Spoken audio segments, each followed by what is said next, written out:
Radical, chaud doudou. Radical, chaud doudou. Radical, chaud doudou. Bienvenue dans l'épisode 0 du podcast Radical, chaud doudou. Radical, chaud doudou, c'est le podcast du soin et des luttes. Radical pour transformer la société. Chaud doudou pour prendre soin de nous. Moi, c'est Maza, ou Max parfois. Blanche, pan, non-binaire, très sensible et très enthousiaste. Je milite depuis une dizaine d'années. Je me suis d'abord investie dans des associations de lutte contre la précarité. Avec le temps, j'ai rejoint les luttes écologistes, syndicales, puis queer et féministes. Dans ces contextes, je me suis souvent cramée et j'ai parfois eu du mal à trouver ma place. Dans cet épisode, j'ai envie de vous expliquer les raisons qui m'ont amenée à créer ce podcast et les sujets que j'aimerais y aborder. Je ne suis pas journaliste, je suis débutant dans la prise de son. Je me suis offert un enregistreur numérique avec les thunes de mon 29e anniversaire. L'idée de faire un podcast nul me pétrifie. Je travaille avec ma psy pour dépasser mon obsession à toujours vouloir faire des trucs parfaits. Aussi loin que je me souvienne, j'ai toujours été très sensible. C'est chouette, ça m'a permis de développer très tôt l'empathie. Petite, j'étais souvent la seule personne à qui des proches venaient confier leur malheur. Mais parfois, c'est lourd aussi. J'ai compris très jeune que l'expression des émotions, les larmes comme les rires trop prononcés, provoquaient la gêne autour de moi.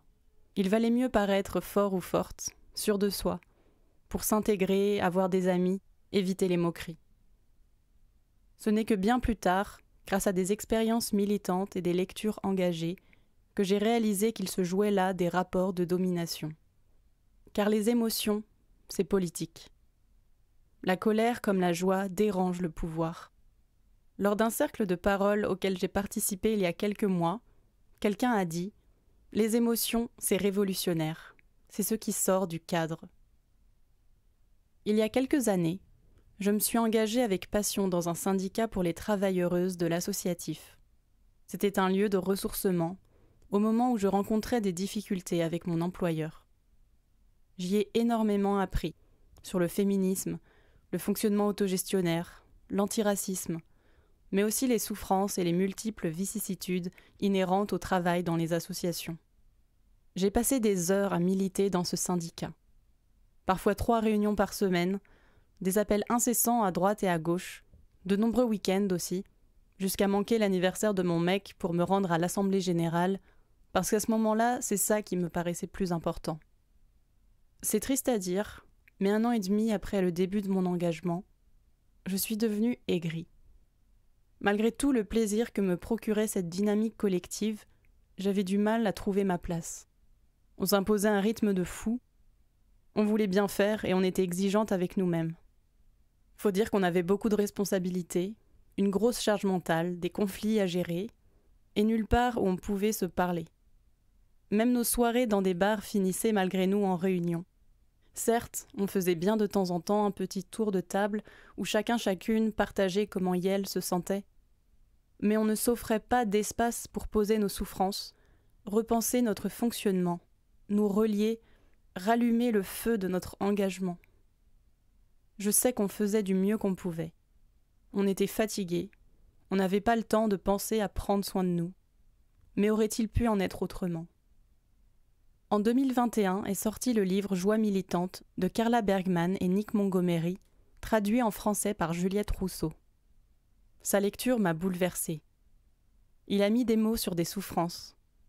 Pourquoi je n'avais pas trouvé ma place ? Pourquoi j'avais cette impression permanente d'être nulle, pas à la hauteur, pas assez militante, pas assez radicale, pas du bon milieu social, pas assez virile, pas assez cash, pas assez engagée. Ce livre, c'est aussi la découverte qu'un militantisme joyeux est possible, et depuis ma lecture, ce sujet m'obsède. Ce podcast germe dans ma tête depuis 1 an et demi maintenant. Entre-temps, j'ai croisé la route de personnes passionnantes.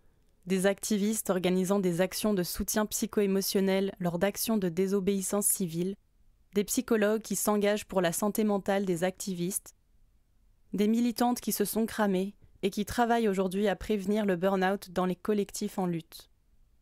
C'est à toutes ces personnes que j'ai envie de donner la parole dans Radical Chaud Doudou. Ici, on parlera de burn-out militant, de santé mentale, d'émotion et de militantisme, de trauma, de radicalisme rigide et de pureté militante, de militantisme régénératif, soutenable et joyeux, de conflits, de rapport au corps et bien plus encore. Je ne m'imposerai pas de fréquence de parution pour préserver ma santé mentale et le plaisir de réaliser ce podcast. Je m'autoriserai le bricolage, je m'autoriserai la médiocrité, je m'autoriserai la joie, les larmes et la colère lors des discussions avec mes invités. À très bientôt, et d'ici là, prenons soin de nous. Si vous avez des suggestions, des idées, des contacts, l'envie de me partager votre gratitude ou un témoignage, vous pouvez le faire en envoyant un mail à radicalchauddoudou@protonmail.com. Écriture, réalisation et montage par Maza.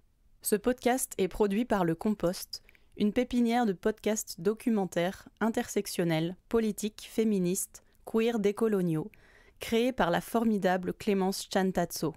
Pour découvrir les podcasts du Compost, rendez-vous sur Spotify, Deezer, YouTube ou le compte Instagram du Compost. Le Compost-podcast avec un S. Chaud doudou, radical chaud doudou, radical chaud doudou.